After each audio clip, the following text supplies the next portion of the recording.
Good morning बेटा। जैसा कि आप जानते हैं कि हम लोग क्लास 8 की ज्योग्राफी का लेसन 5 पढ़ रहे, जिसका नाम है इंडस्ट्रीज, और लेसन का ये सेकेंड वीडियो है। इससे पहले मैं एक वीडियो और कर चुका हूँ जिसमें हम लोगों ने पढ़ा था एक्टिविटीज़ और classifications of industries according to the raw materials, ownership and the size.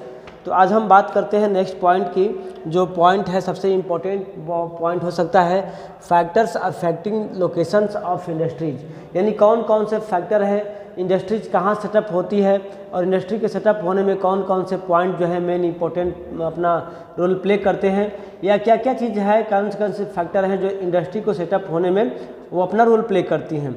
और हम इस चर्चा में बात करेंगे। सबसे पहला इंपॉर्टेंट पॉइंट है आपका raw materials, labour, capital, market, water, communication, transport, land and water. That means हम कोई ऐसा एक फैक्टर नहीं कर सकते हैं जो मेनली रिस्पॉन्सिबल हो किसी फैक्ट्री को लोकेशन में, लेकिन हाँ कुछ ऐसे फैक्टर हैं जिसको हम बिल्कुल नहीं कह सकते हैं कि उसी फैक्टर पे डिपेंड करता है किसी भी कंट्री का इंडस्ट्री का लोकेशन। जैसे मान लीजिए सबसे पहला आपका है रॉ मटेरियल्स, जिस जगह पे रॉ मटेरियल जहाँ ज़्यादा अवेलेबल होता है, इसके बाद जो है आपको उसके अकॉर्डिंग जो है अदर्स जो सब्सटेंसेस हैं, जैसे आपका हो गया पावर, ट्रांसपोर्ट ज़रूरी है। मान लीजिए कि आपने इंडस्ट्री सेटअप कर दिया, बट वहाँ जाने के लिए या रॉ मटेरियल ले जाने के लिए या प्रोड्यूस गुड को कहीं सेल करने के लिए ट्रांसपोर्ट की फैसिलिटी वहाँ से नहीं मिली हो, फिर वहाँ दिक्कत होगा। यह सब कुछ होने के बाद जो गवर्नमेंट की पॉलिसी भी होती है वो भी ज़्यादा मायने रखती है। गवर्नमेंट की क्या पॉलिसी रही है, गवर्नमेंट की क्या उसमें नीति रही है किसी भी कंट्री को सेटअप होने के अकॉर्डिंग, ये सारी बातों को हम डिस्कस करेंगे नेक्स्ट इस पॉइंट में। आइए देखते हैं, पेज नंबर है आपका 52 ज्योग्राफी का, आप इसको ओपन कर सकते हैं। तो factors affecting locations of industries. Okay, the factors affecting the locations of industry are availability of raw materials, land, water, labour, power, capital, transport and market. ये कुछ पॉइंट्स होते हैं जहाँ इजीली अवेलेबल हो सकते हैं ये सारे पॉइंट। तो ये क्या अब उस जगह पे जो है इंडस्ट्री सेटअप होती है, तो ये भी जरूरी नहीं है कि आपको इन सारे पॉइंट जो है एक प्लेस पर अवेलेबल हो जाए इजीली। तो ऐसा है कि मैक्सिमम संभावनाएं, मैक्सिमम पॉसिबिलिटी जो है इस चीज़ों को रिक्वायरमेंट होने का प्लेस कौन कौन सा होता है, क्या होता है, उस प्लेस पर इंडस्ट्री जो है सेटअप होती है। कहीं आपको रॉ मटेरियल नहीं मिलता है तो कहीं वाटर अवेलेबल नहीं होता है, तो कहीं आपको ट्रांसपोर्ट फैसिलिटी नहीं है तो नियर अबाउट मार्केट नहीं होता है। लेकिन देखा जाता है कि इन सभी सब्सटेंसों में, सभी चीज़ों में अधिक से अधिक मटेरियल या अधिक से अधिक सब्सटेंसेस कहाँ अवेलेबल हो जाते हैं, तो वैसे जगह पे इंडस्ट्री जो है सेटअप होती है। Industry are situated where some or all of these factors are easily available. Sometimes the government provides incentive like subsidies, power, lower transport cost and other infrastructure, so that industry may be located in backward areas. Industrializations often leads to development and growth of towns and cities. इस प्रकार से जो औद्योगिकरण का जो development है उसके according जो है या औद्योगिकरण के हो जाने से कई सारे टाउन्स का, शहर का ग्रोथ हुआ है जहाँ बहुत ज़्यादा डेवलपमेंट हुआ है। अब आगे बात करते हैं जो इंडस्ट्रियल सिस्टम होता है वो क्या होता है। इंडस्ट्रियल सिस्टम अपना सेकेंड पॉइंट होगा। तो इंडस्ट्रियल सिस्टम में क्या देखते हैं हम लोग, an industrial system consist of input, process and output. चूँकि इंडस्ट्री में क्या होता है, मेनली आपको 3 पॉइंट पे वर्क होते हैं। इनपुट, रॉ मटेरियल्स, मान लो कि जैसे आपको शुगर इंडस्ट्रीज है तो शुगर इंडस्ट्री में जो शुगर केन होता है उसको हम इनपुट करते हैं, उसे प्रोसेसिंग होता है, उसे जूस निकालते हैं, जूस को फिर हीट करते हैं, तो उससे जो मटेरियल बनता है वो आपको शुगर उसमें केमिकलाइज करके और उसको शुगर बनाते हैं तो उसका आउटपुट बनता है। यानी कि मेनली किसी भी इंडस्ट्रीज का सिस्टम जो है यही होता है, इनपुट करते हैं raw materials, other equipments, other systems हैं, इसके बाद प्रोसेसिंग होता है, और प्रोसेसिंग होने के बाद जो प्रोड्यूस गुड्स होता है उसको हम बोलते हैं फाइनल गुड्स या फिर प्रोडक्ट्स बोलते हैं। The input are the raw materials, labour and the cost of land, transport, power and others infrastructure. The process include a wide range of activity that convert the raw materials into the finished product. The outputs are the end product and the income earned from it. यानी कि जो output होते हैं उसको बोलते हैं and product या उसको बोलते हैं फाइनल गुड्स, जो डायरेक्ट क्या होते हैं, कंज्यूम होते हैं, जो डायरेक्ट हमको इनकम का सोर्स बनते हैं। In the case of textile industry the inputs may be cotton, human labor, factories and transport cost. The processes include gaining, spinning, weaving, dyeing and printing. And the output is the shirt that you wear. ये आपको example के रूप में समझाने का प्रयास किया गया है। उसी प्रकार बहुत सारे इंडस्ट्रीज हैं, कई टाइप की इंडस्ट्रीज हैं, वहाँ पर तीनों प्रोसेस यानी कि इनपुट, प्रोसेसिंग और आउटपुट वाली जो बातें सब में होती है। नेक्स्ट देखते हैं इंडस्ट्रियल रीजन्स क्या है, इंडस्ट्रियल क्षेत्र क्या होता है, कौन से क्षेत्र में ज़्यादा इंडस्ट्री सेटअप होती है। तो आपको बताया गया सबसे पहले ही कि जहाँ पर ये तीनों चीज़ें यानी कि जो तमाम बातें बताई गई, raw materials, power, land, transport, communication, labour, capital, market and आपको वाटर, या फिर कह सकते हैं गवर्नमेंट पॉलिसीज, ये सारी बातें इंडस्ट्रियल रीजन्स में सेटअप होती हैं, एक बहुत बड़ा रोल प्ले करती हैं किसी भी जगह पे इंडस्ट्री को सेटअप होने में। तो आगे बात करते हैं, तो industrial regions emerge when a number of industries locate close to each others and share the benefits of their closeness. Major industrial regions of the world are eastern North America, western and central Europe, eastern Europe and eastern Asia. ये जो मतलब इसको बोलते हैं जिस place पर एक से अधिक इंडस्ट्री या अधिक से अधिक इंडस्ट्री सेटअप होती हैं, जिस एरिया में, जिस रीजन्स में, उसे क्या बोलते हैं, इंडस्ट्रियल रीजन्स। इसमें कुछ एग्जाम्पल के नाम पे वर्क दिया हुआ है।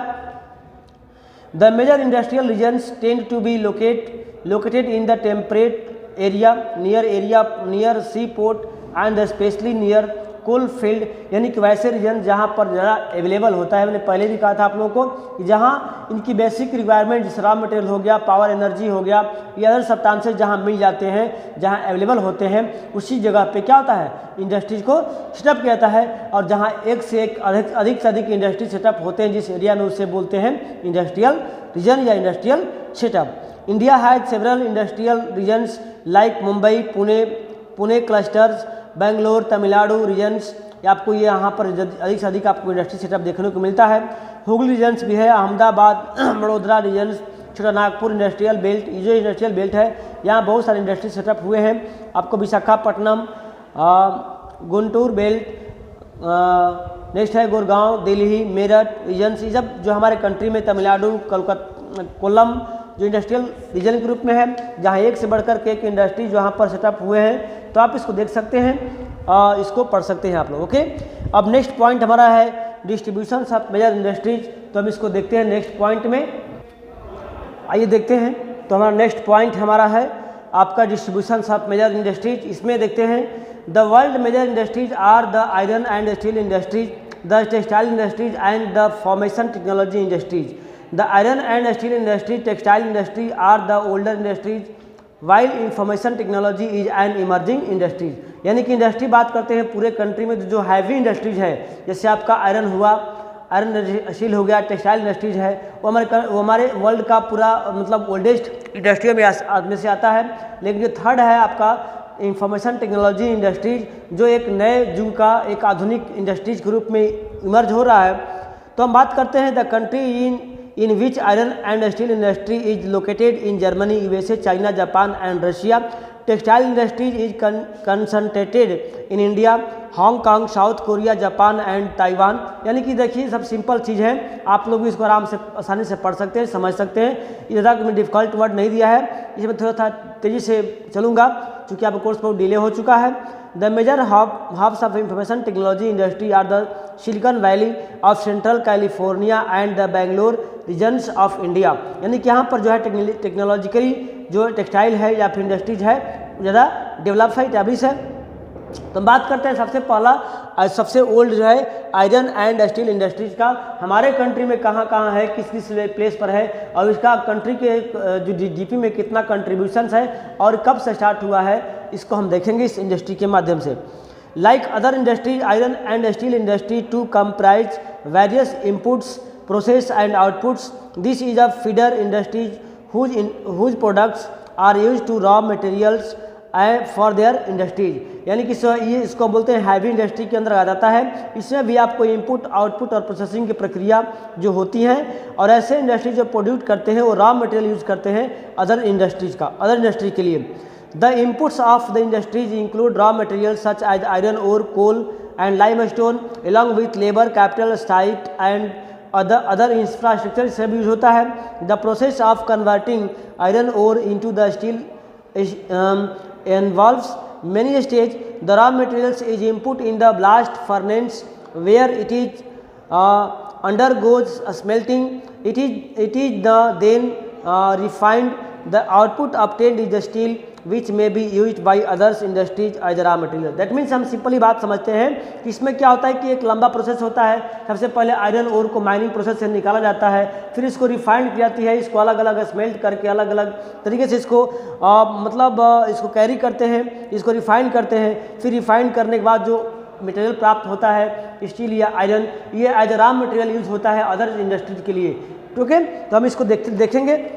Steel is the end it is can easily B shaped, और स्टील जो एक बार बन जाता है तो उसको हम आसानी से इसको फोल्ड कर सकते हैं, इसको अलग अलग मटेरियल में शेप भी दे सकते हैं, कट कर सकते हैं और वायर के रूप में इसको बना सकते हैं। Specially alloy of steel can be made by adding a small amounts of other metals such as aluminium, nickel and copper.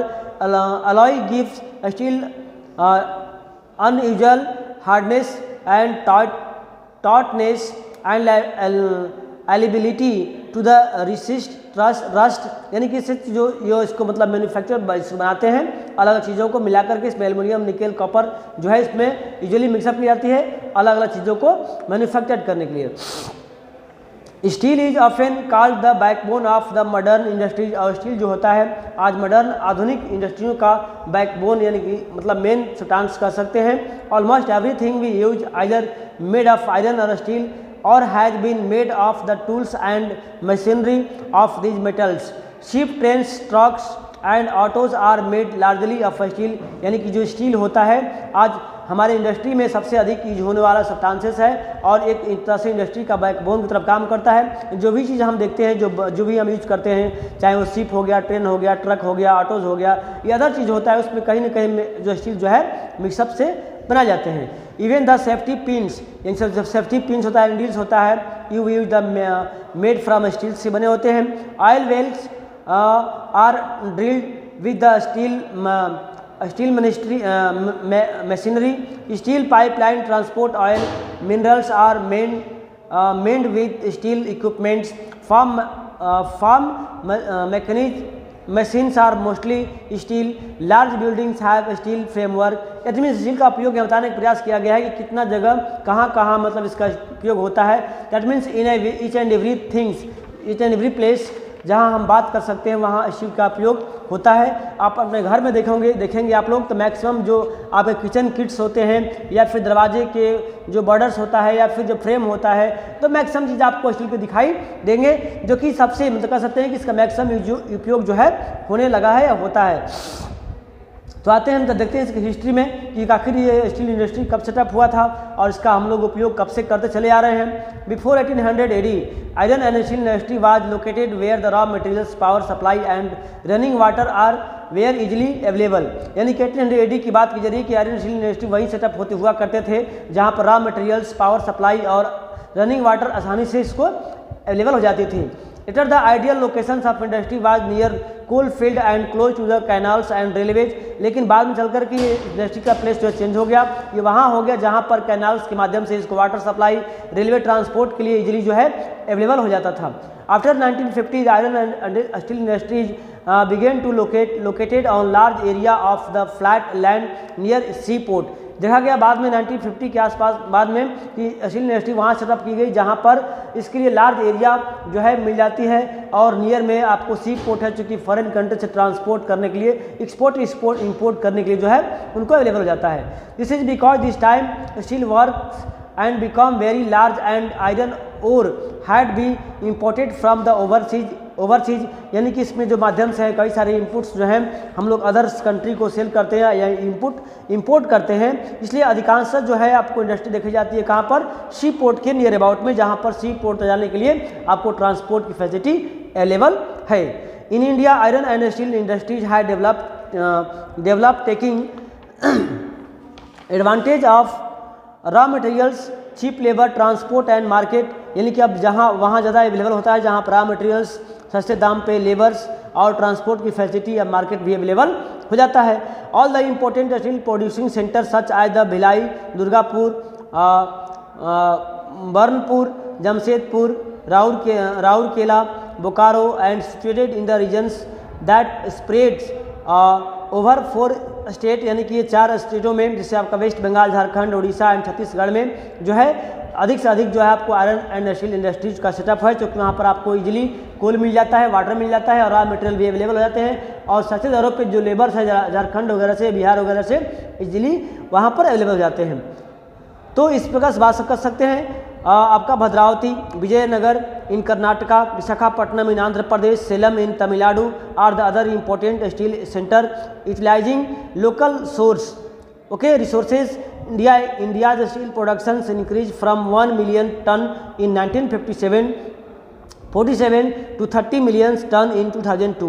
देख रहे हैं कि हम कितना मिलियंस जो है 1 मिलियंस होता था टन जो है 1947 में, जबकि 30 मिलियन जो है 2002 के आसपास हम प्रोडक्शन पर ईयर करते हैं। तो हम देखते हैं यहाँ पर कितना इंपॉर्टेंट हमारे लिए है और कहाँ कहाँ इसका सेंटर है, हमने इस वीडियो में देखा। हम नेक्स्ट वीडियो में बात करेंगे न्यू टॉपिक्स का। तब तक के लिए हम गुड बाय करते हैं आपके लिए, फिर मिलते हैं हम लोग नेक्स्ट वीडियो में नेक्स्ट टॉपिक के साथ। Good bye.